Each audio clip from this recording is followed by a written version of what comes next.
Well, a very good morning, good evening, good afternoon to you, wherever you might be in the world. Welcome to Lorena's Labyrinth. If you're new to the channel, I'm Anah Parreli. If you're a returning visitor, thank you so much. We're doing a little bit of a deviation from the normal today when it comes to the videos. I'm going a little bit back to front, and this is simply because I've already done a video on Azurite, and because we're talking about Azurite SUN Stone, which is absolutely stunning.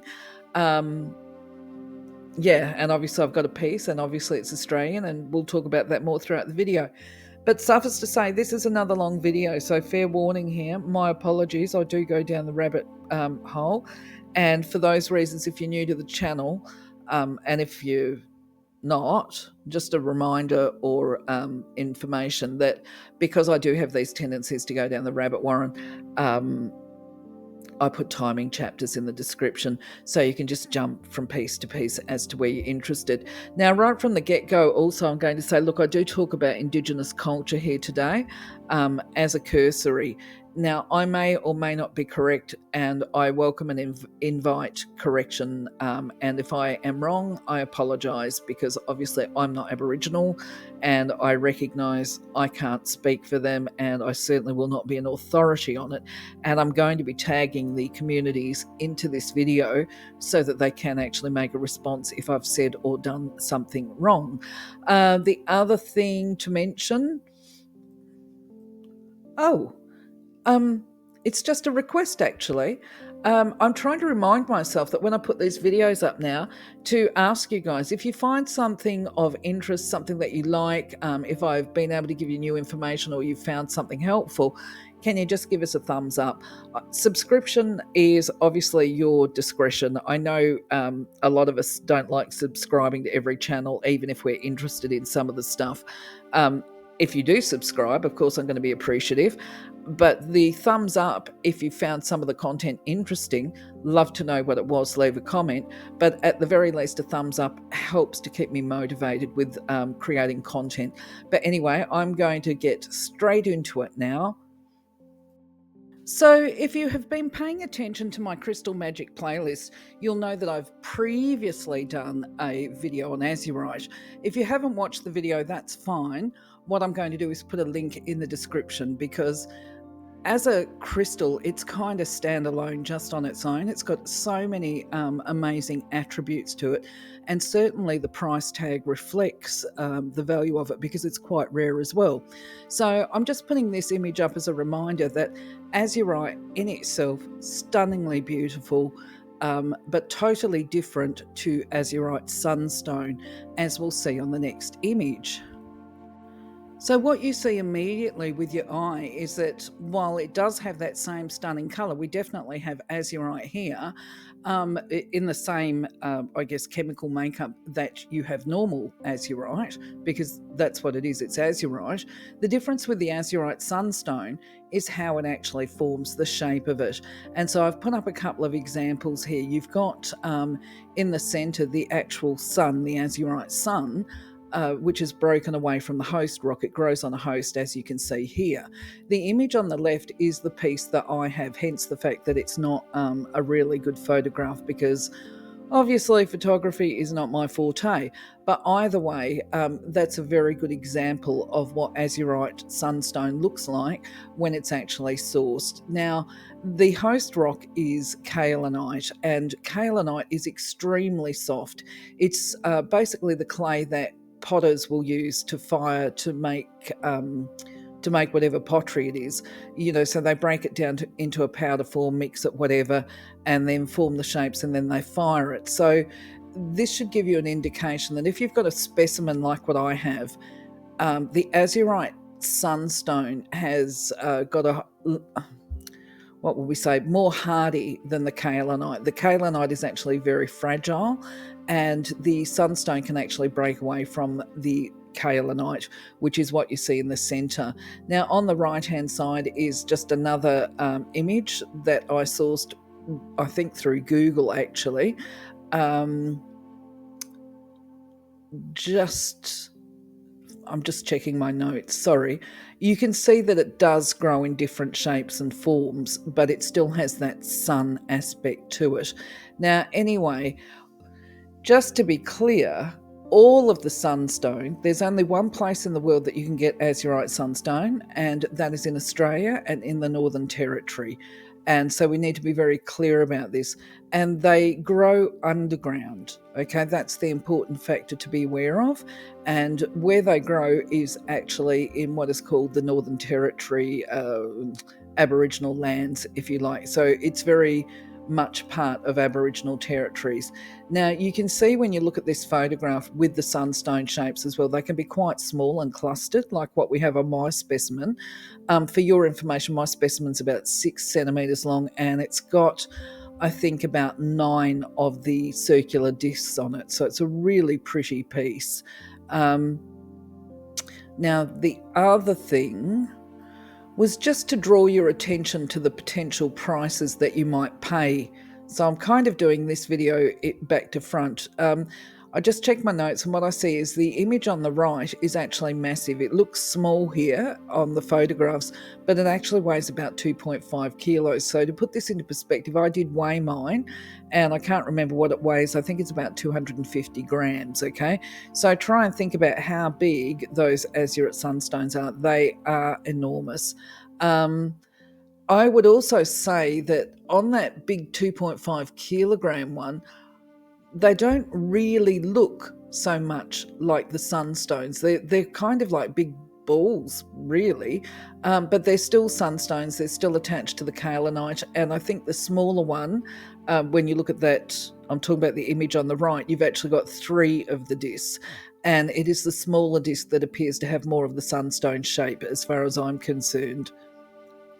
Now, I probably should have said on the other slide that when it comes to that big specimen, the 2.5 kilogram piece, the idea really of showing the differences is that, yes, they both grow on the kaolinite, and they're both coming out of the same region, which I'll talk about in a moment. But when it comes to buying Azurite suns, obviously it's going to depend on your preference. You might be like me, which prefers the flatter type specimens that has got more of the circles within it, where you can actually see that it's formed as a circle, whereas the big ones, or that one with the big balls, no puns intended, that one doesn't really look sunny to me. But anyway, where I say I'm doing things a bit differently today, if this is your first video that you've watched, I don't normally talk about mineral and mining at this point of the video, and in fact I'm changing my whole approach for this particular video simply because I've done the other video on Azurite, and hopefully it's going to make it I guess a little shorter, but we'll see how we go. Look, anyway, getting back to where is it sourced from, as I say, it is sourced only in Australia, about 15 kilometres south of the community, and hopefully I'm going to do my pronunciations right here. I believe it's called Arayonga or Utu, and is 260 kilometres west of Alice Springs. Now, by all means, correct my pronunciation if you happen to be one of the local Aboriginal group, or even if you're not and you've been there. You will know the correct way to do it. Anyway, it's primarily comprised of the Tuntunjara people. Now, Tuntunjara is not spelled at all like what it's pronounced or whatever. I'm actually familiar with people from Tuntunjara because I lived in the communities as well. And I will just say that I'm kind of giving you the information that I have found online. I'll just say that from what I understand, I had thought previously before doing this video that when we talked about the Tuntunjara people, we were talking about a town and a specific community. But from what I understand, it's actually a very large, expansive area that comes under the umbrella of Tuntunjara. You may as well say a bit like Europe. You know, not everybody in Europe is German, but they're all Europeans. And this is kind of how it works for a lot of these Aboriginal communities as well.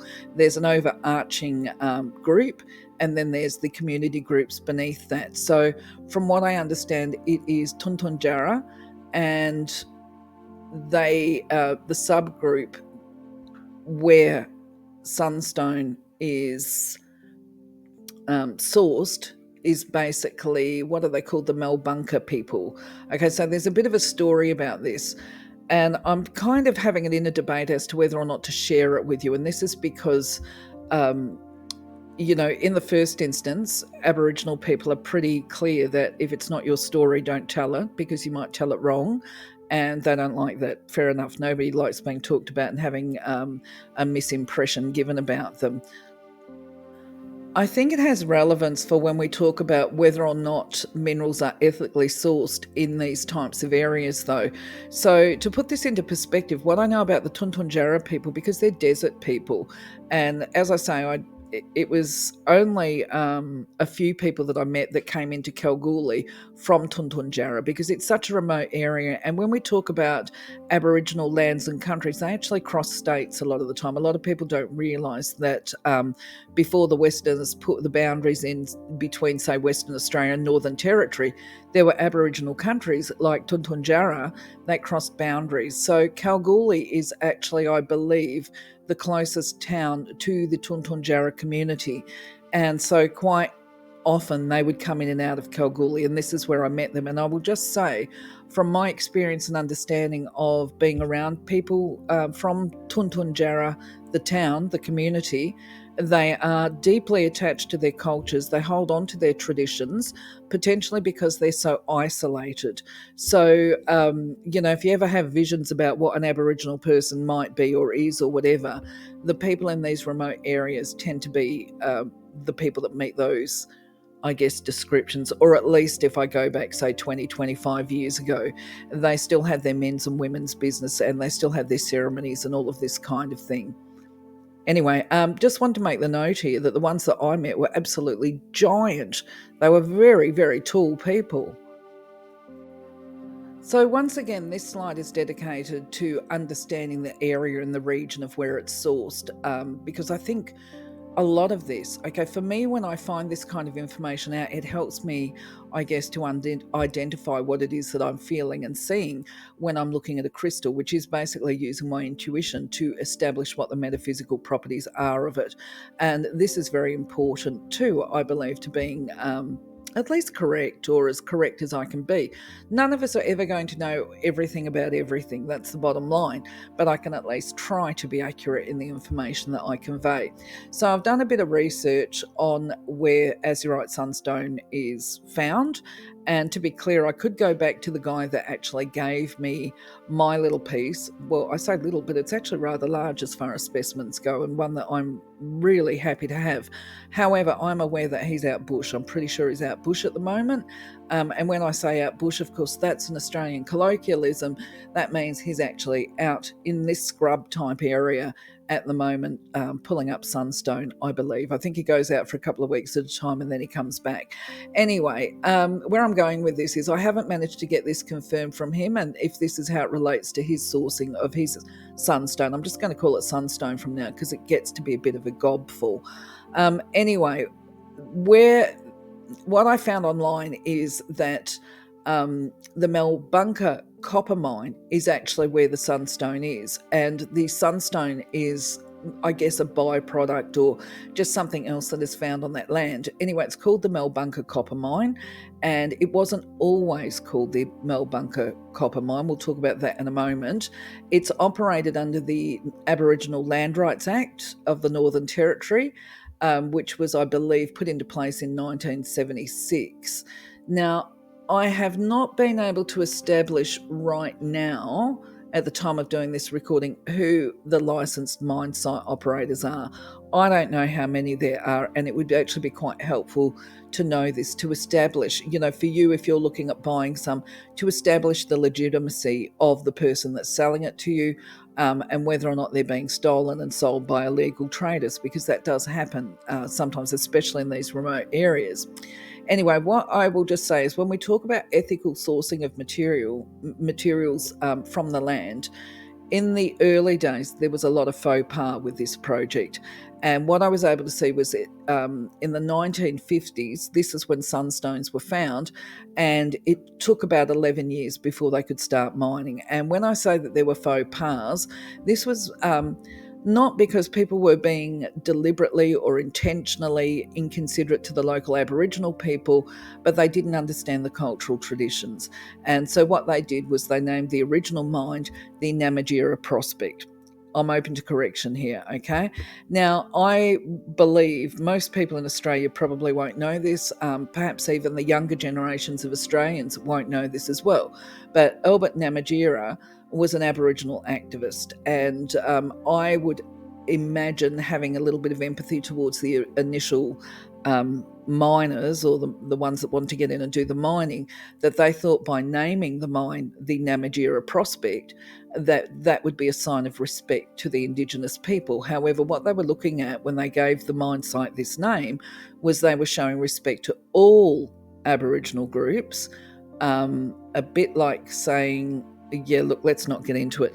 It would, either way, it was disrespectful to the local Aboriginal group, who are the Malbunka people. Okay, so apparently in 2005, the name was changed because the local indigenous group, they were not only offended at the naming of the project, they were offended that it was all proceeding without including them in any planning around the mine site and how the sunstone was harvested, I guess, all of these things. So anyway, things have changed since it was initially established. I'm just trying to think how to explain this to people that are not Australian and not Aboriginal. And I guess probably the first thing that came to mind, but is not accurate actually, is because Albert Namatjira was a celebrated person and respected by most white people and Aboriginal people as well. Look, to some extent, I think it would be like putting a memorial to Elizabeth R in Scotland and saying we're going to celebrate her, because it's just so inappropriate, right? The Scottish people had their own queen, Queen Mary, and of course Elizabeth R took her head off. Okay, so it's not quite the same, but it's equally as insulting, I guess, for the original miners, I wouldn't say mine owners, to be naming the project Namatjira.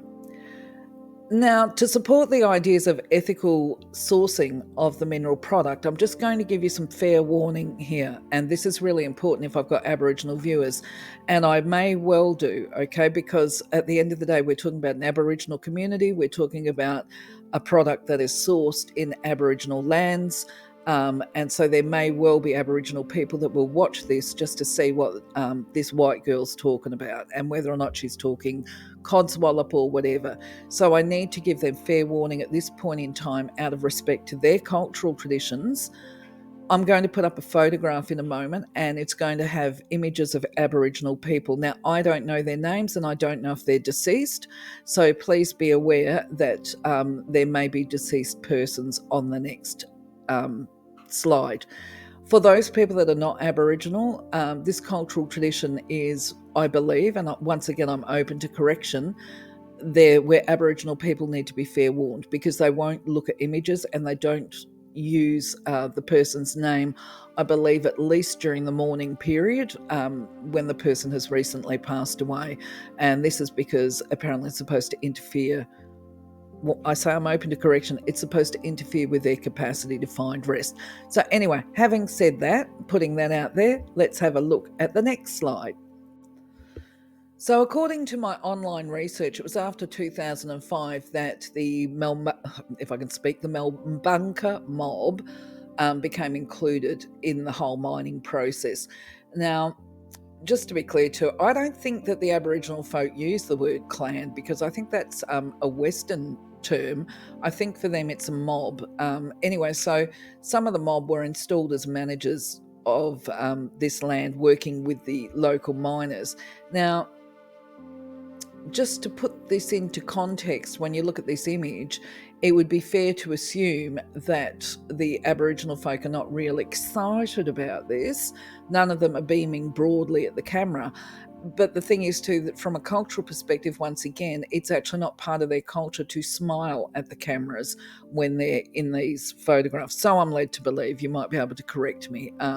But either way, clearly, if they're involved in this project and they're hands-on, they're not going to be unhappy about it. They will also be gaining support for their own community. I'm sure there will be some money go across to the community from the mining groups for the capacity to get in there and actually remove some of the sunstone. But anyway, I would say that although they're not smiling, sometimes you can sometimes you can look at a photograph and you can just see that somebody's got a great sense of humour. So for me, I look at this photograph and I think that bloke on the left, the far left, when you're looking at the screen in the black jacket and the blue t-shirt, he to me just looks like he has got a great personality, shall we say. In fact, I think they probably all have a great personality and a funny side when I look at them, but I think they're hiding it well in this photograph. So when it comes to the mineral information, usually I have a dedicated slide to it. We've kind of talked all about this anyway throughout the video, but once again, we actually see this sunstone on the host, and you can actually see just the fine lines. It's just absolutely stunning. So anyway, yes, it can be a royal blue color, it can be dark blue, and the kaolinite is always the white host that it's on. It is not transparent. In fact, the sunstone, from what I understand, is never transparent. It's always going to be opaque. You can't see through it. And then when you look at the softness of it, or the hardness, whatever you want to call it, it's a 2.5 to a 4. So it is not a hard crystal. It's actually really quite delicate and can be broken. And I don't think that's just about the kaolinite. So on this slide, this is really just about getting your eye attuned to what sunstone, the Azurite sunstone can look like. And from what I understand, I sourced this image online. It's a photograph of a display cabinet. We're talking about the one on the left, the image on the left. And this is full of Azurite sunstone, the genuine article, at the Tucson show, whatever it is, I can't remember what it's called right now, but the show that's on in Tucson every year. And this is where a lot of the crystal sellers gather to sell their product. The image on the right, of course, is from Gemstone Geeks. Now, I have permission to use their photographs because, of course, this is where I got my sunstone from. If you've watched the other videos, including the one on Mookaite, you'll know that at Gemstone Geeks, that's owned by a gentleman by the name of Glenn Archer, who I met because he mines Mookaite. And I went up there and I had a look at some of his Mookaite. And in the process, I may have got the relationship incorrect, but I think it was his nephew that owns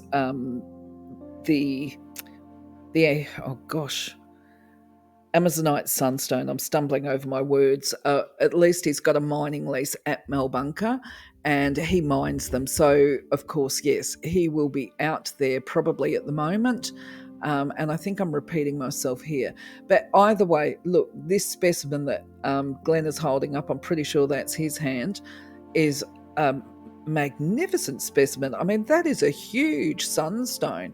What I do like about Glenn's website, by the way, is when he puts up photographs of any of his sunstones, or, because he mines a whole variety of things, including the Mookaite, if he sells anything on his website, he shows you it from all angles.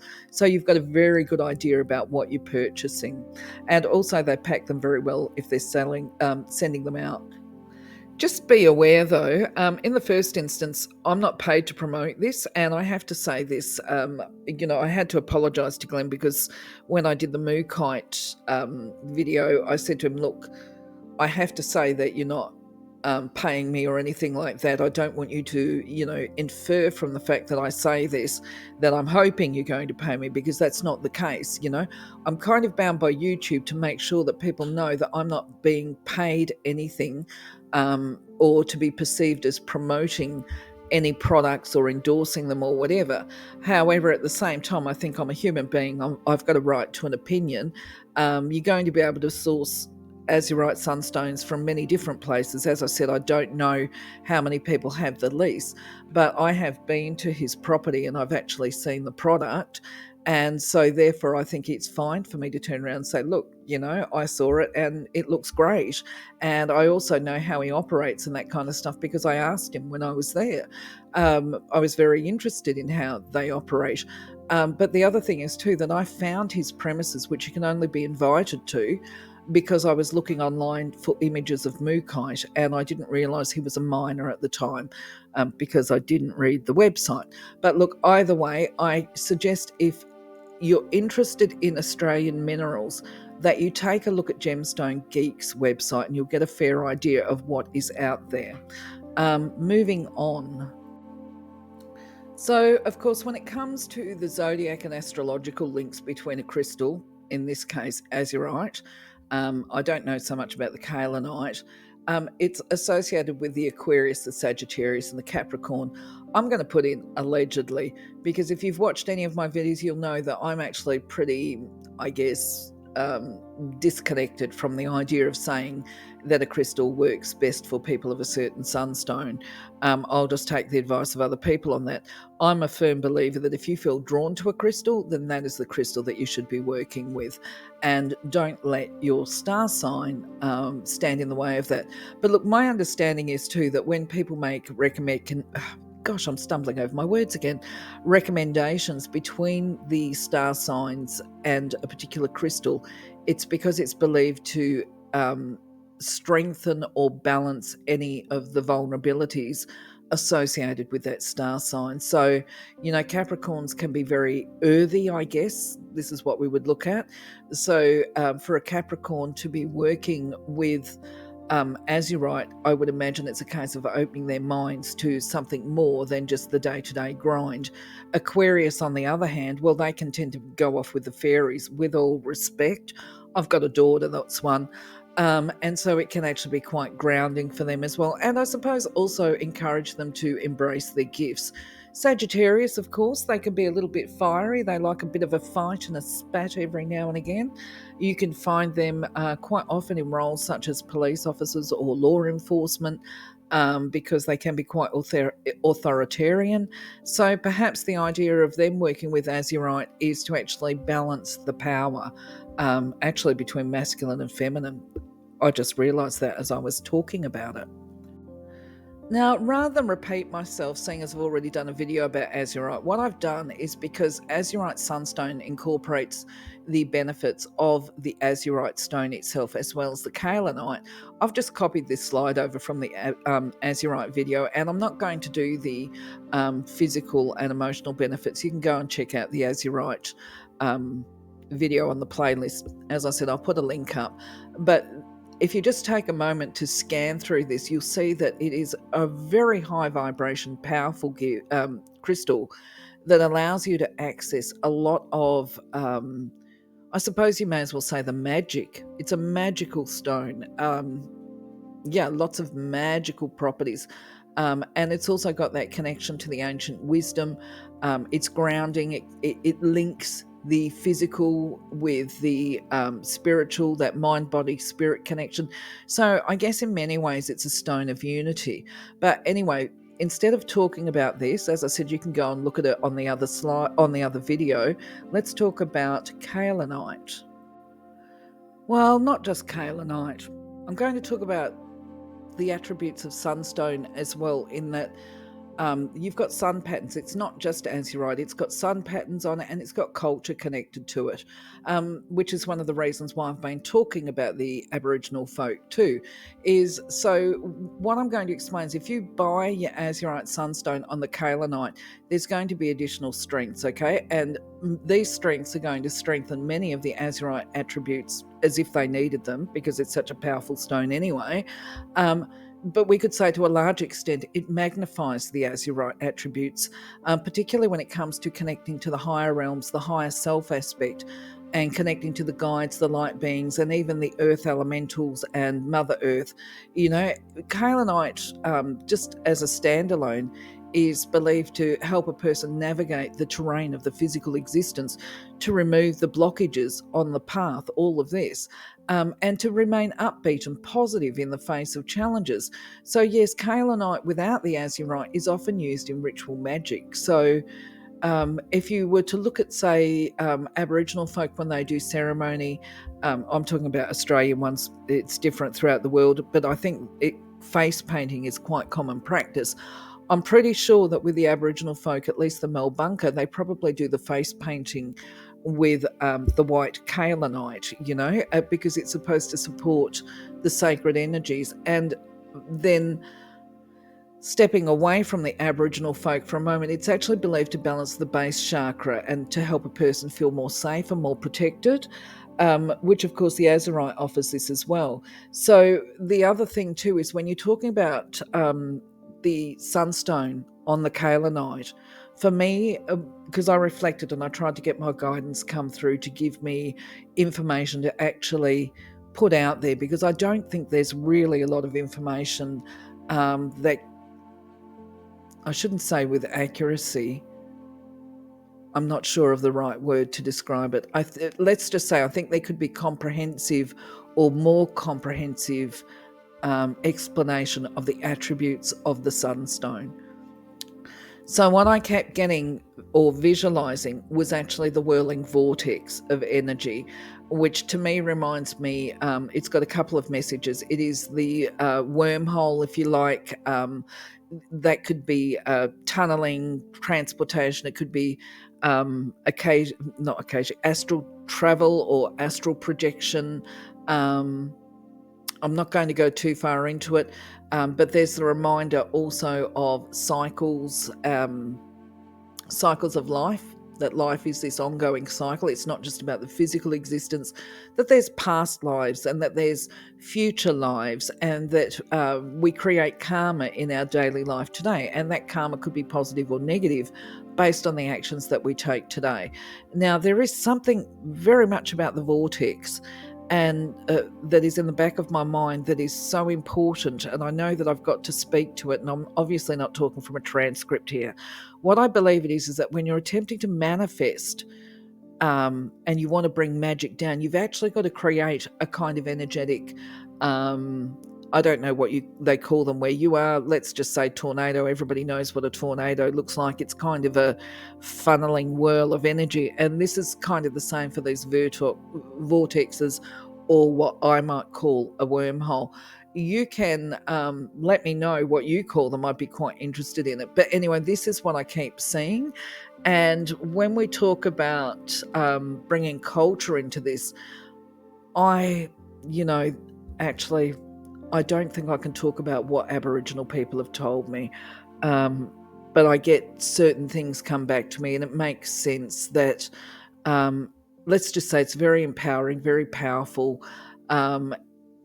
You can actually make direct connection and communication, so the Aboriginal folk have told me, with the earth elements. That would be probably a better way to explain it. And one of the things, I guess, is with these miners that go into the underground would be the recognition of the elementals. My understanding, I got told a long time ago, that if somebody's got to go underground to do mining, the elementals respect. We all have to make a living because we live in a society that relies on money. But the thing is, it's important to be grateful and thankful at the end of each day. Now, I don't know if I mentioned it on another video, but I certainly mentioned it somewhere not long ago, where a friend of mine was working underground, and it had a history of flooding, because sometimes this happens.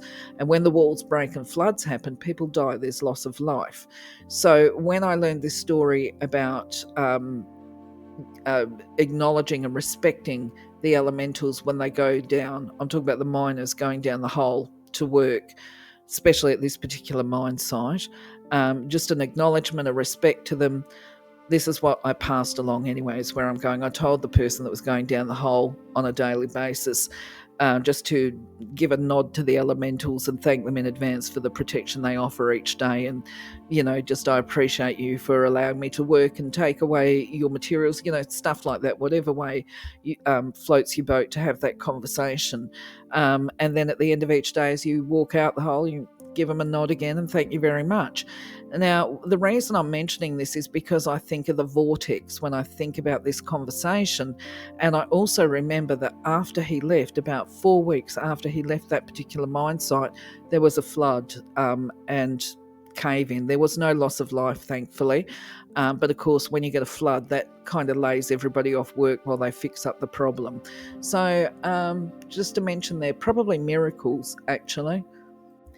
So where I'm deviating from the norm today with this video, as well as, having just talked about the elementals, I want to talk about ceremonial use, because there's other things that come to mind for me with sunstone and the Aboriginal and the environmental and all of that, is that when we talk about ceremonial use, we're talking about energy and raising the energy, raising the vibration. Now, obviously the Aboriginal culture, as most indigenous cultures, when they have their ceremonies, it involves the power of sound and the power of movement. Song, of course, can be chanting. Usually, dependent on the culture, there might be pipes or drums involved, but there is always a form of dance involved as well. Now, the indigenous cultures are not the only cultures, with respect, to actually do ceremony and ritual in this way, but because a lot of people do, and in fact, in my circles, a lot of people definitely rely on the power of music and all the rest of it. They don't necessarily incorporate it all in the one activity, though, because if you go to a gonging session, for example, the focus is generally on the gongs. If you go to a Tibetan bowl, the focus is on the Tibetan bowl, and you're really only getting one of it. But when you're doing a full-blown ceremony, you actually have the singing, you have the music, could be the pipes, drums, gongs, whatever, the bowls too, and it's all happening at once, and it all comes together. It's kind of like increasing and maximizing the power and the energy that's going on. So where I'm going with this is, I would believe I haven't tried it yet, but I certainly will be using Azurite Sun Stone when I do my next blessings ritual or something like that. And when I say ritual, I'm not into rituals per se. It's just a little ceremony that I do at home on my own, as part of increasing the energy around me to attract more blessings and things to be grateful of, or for. But because I've obviously been around the track for a while, I've been around for a long time, I remember back in the day before I had Azurite Sunstone, I used to go out bush and I used to do things called OMs and Ahs. And I feel beholden to share this information with people that aren't familiar with it and haven't done it. And this is partly because it came up in a conversation more recently about OMs, and one person was very skeptical. Now, I understand skepticism. I've been there, done that. What I would encourage you to do is actually get out there and give it a shot, but they're not the kind of exercises or activities that you do in a small closed space. I would recommend that you do it outside in the environment, away from other people, because look, once you've got it down to a fine art, you can throw that voice. And I know that I could project my OMs quite some distance once I got the handle on it. But you do need to practice. This is where I'm going with this. I'm not going to educate you on how to do the OMs and the Rs now. I'll just give you a little bit. You can go and Google, but you will know when you've got it down pat, because initially when you're practicing, you sort of sit there and you're like, oh, well, I'm not feeling anything. If you're not feeling anything, you're not doing it right. Okay, it's as simple as that, because you don't have to believe in magic. You don't have to believe in energy to be able to do an OM effectively. And when you're doing an OM effectively, you actually get a physiological response to it, and your body does start to vibrate. It's kind of like, I suppose, letting air in or out of a balloon or whatever. You literally feel it. And if you're not feeling it, you're not doing it right, is all I will say. Initially, you will feel it in your lips, okay, because your lips start to vibrate like you're blowing raspberries. I'm talking about OMs here. And when you're doing the R, you actually feel that in a different part of your body. So it's actually good to experiment with this stuff. So where am I going with this? The OMS is masculine energy, and it is associated with the energy and concepts of protection and providing, where the R's tend to be feminine. Now, funnily enough, when I've done it, and I used to go out bush quite a lot and do this, with the OMS, they seem to have... I don't even think that I can describe it. I think you've actually got to go and do it and practice it. What stays with me now, though, as I'm trying to recount this to you, is that doing the R, it tends to go into a fade when you're doing the R, and it used to remind me of a bird call. I remember when I was doing them, but you feel it in a different part of your body as to the doing the OMS. And definitely... I'm not going to say much more. I'm just going to say, give it a whirl, give it a go. Take your Azurite Sunstone with you. So when it comes to what chakras will your sunstone work with, it's going to work with all of them. The bottom line is that Azurite alone is so powerful. I mean, most people, from what I can see, associate Azurite with the throat and the brow chakra. I kind of say now it goes the whole shebang. Um, but even if you didn't believe that, if you've got kaolinite is going to help you align all of your chakras because you're purifying your entire chakra body, if you like, your entire aura and being and intention and all the rest of it. And not only that, if you're talking about colors, white as a color carries all the properties of the rainbow, remember? So it is a highly evolved crystal in itself, and it's going to work on all your chakras and all your auric layers at the same time.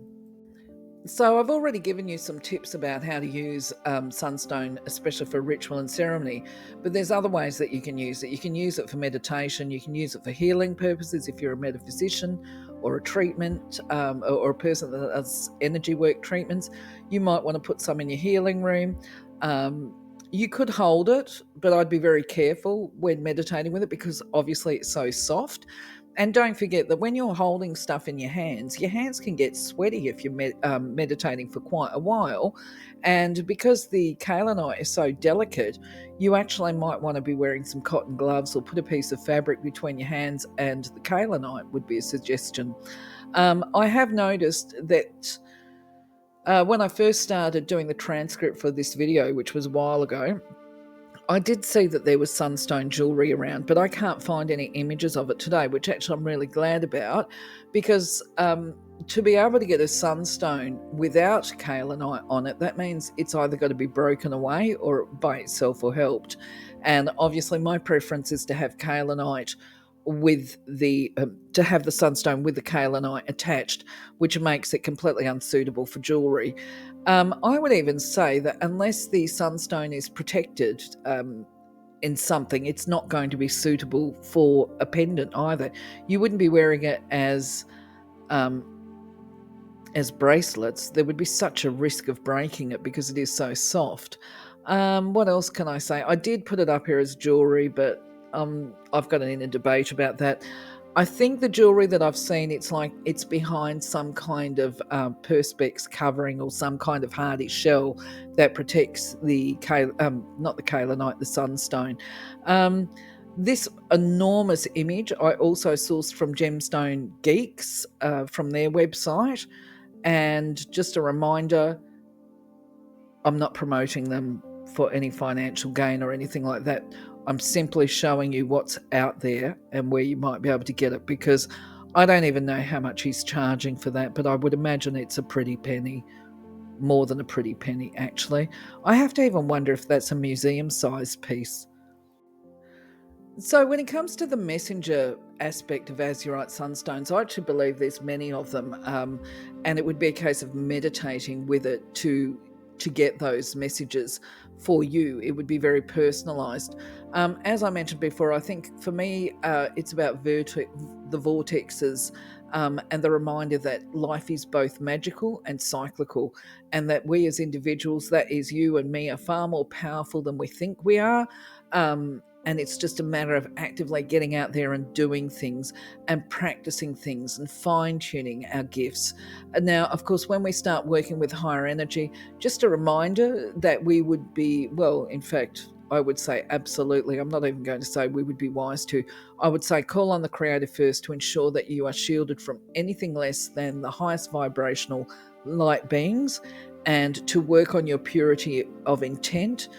To remember it's okay to test things, but we've got to keep that intent pure and work responsibly with our gifts. I did have a little story here of the responsible use of gifts when testing new knowledge, if you like, that I did years ago with somebody with their consent, but I'm not going to tell it at this time. The video is getting too long. But either way, it was fun. You can test, just make sure you do it properly, because there is spiritual law, okay? Misuse of gifts brings or incurs spiritual law, cycles, karma. When it comes to caring for your Azurite and sunstone, I'll be honest, when I went and visited the workshop, there seemed to be a lot of it around, but I think it's actually protected and kept in boxes. I will also say that I saw the guy that owns the Azurite. I saw him actually drop a piece of it and it broke. The Azurite SUN Stone itself remained okay, but the Kaolinite just completely shattered. So yes, you need to be very careful with it. As I said before, I don't think that if I was going to be meditating with it that I would do it in my bare hands, because I can go into a deep meditative state and actually stay in that state for quite a while.